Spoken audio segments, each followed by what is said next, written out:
ఈ మార్గంలో వెళుతుండి మనకు ఉన్న క్వశ్చన్స్ అన్నింటినీ మనకి ఆన్సర్ చేసుకుంటూ వెళుతుంటే మనకి తప్పకుండా మార్గం దొరుకుతుంది. మనం చేయవలసిందల్లా ఏమిటంటే మానవ లోపం లేకుండా మన ప్రయత్నం మనం చేయాలి అంతే, ఎందుకంటే ఇంకేం లేదు.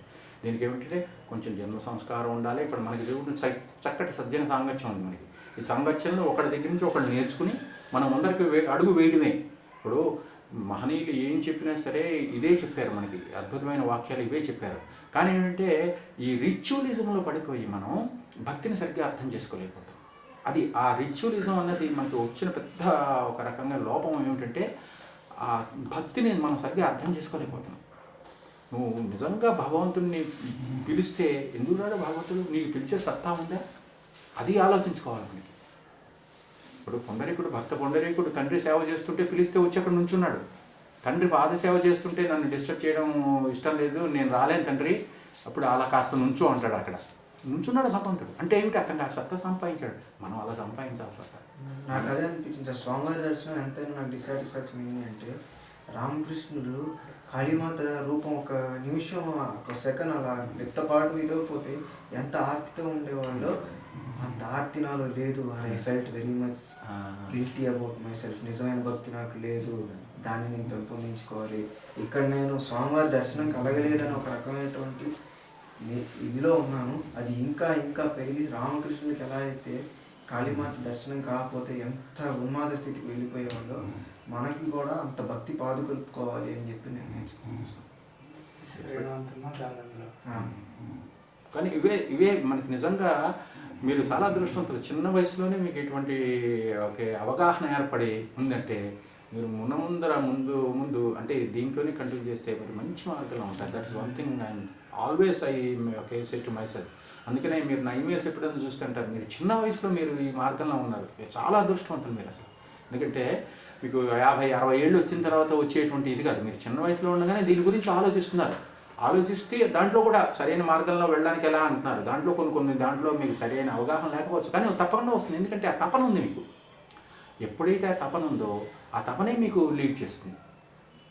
సో ఆ రకంగా you're really fortunate, all of you, all youngsters. మీ అందరూ నాకు ధర్మ గారితో ఐ కీప్ టెలింగ్ అంటే మంచి ఉన్నారండి, కుర్రాళ్ళు ఉన్నారు మన గ్రూప్లో. అద్భుతమైనటువంటి అంటే ఆ కమిట్మెంట్ నేను చూసేది. అదే కాకుండా జిజ్ఞాస, తెలుసుకోవాలనేటువంటి తపన ఉన్నవాళ్ళు ఉన్నారు.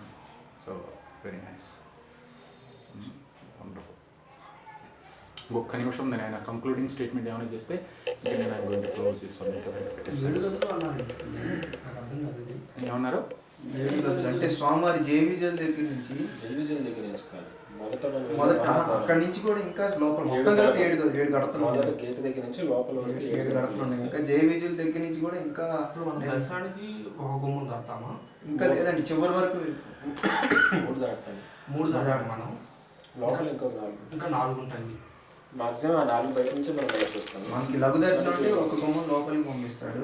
సుప్రభాత దర్శనానికి మాత్రం మనం లోపల మొదటి గడప దగ్గరికి వెళ్ళి చూసుకోవాలి. అంటే స్వామివారి గడప ఉంటుంది, అక్కడి నుంచి యూటర్న్ చెప్పేస్తాం. ఆ లోపలికి ఇంకెవరికి వెళ్ళే అధికారం లేదు, ఒక అర్చక స్వామికి తప్ప. 3 దాటి ఎవరికి పర్మిషన్ ఉంటుంది.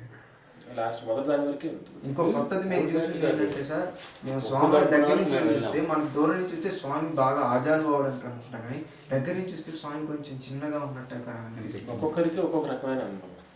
అంటే నాకు అలా అనిపించింది. స్వామి నేను చూస్తే ఆయన పర్వత శిఖరమే కనిపించాడు. నాకు కొంచెం చూసానో ఎంత ఎత్తు చూసానో, ఆయన ఎక్కడ ఉన్నాడో కూడా కనపడటం లేదు నాకు.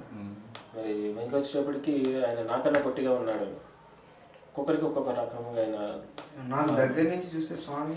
ఇంకొకటి ఏంటంటే స్వామివారికి సేవ కోసమైనా లేకపోతే తిరుపతి కావచ్చు, ఇంకేదైనా కావచ్చు, ఆ ప్రదేశానికి చేరుకున్నప్పటి నుంచి తిరుపతి అలిపిరి మార్గం దగ్గర మొదటి కండపైన ఏదైతే అడుగు పెడతామో అక్కడి నుంచి మన పరిస్థితులు మన అధీనంలో ఉండవు. నేను బాగా గమనించిన విషయం.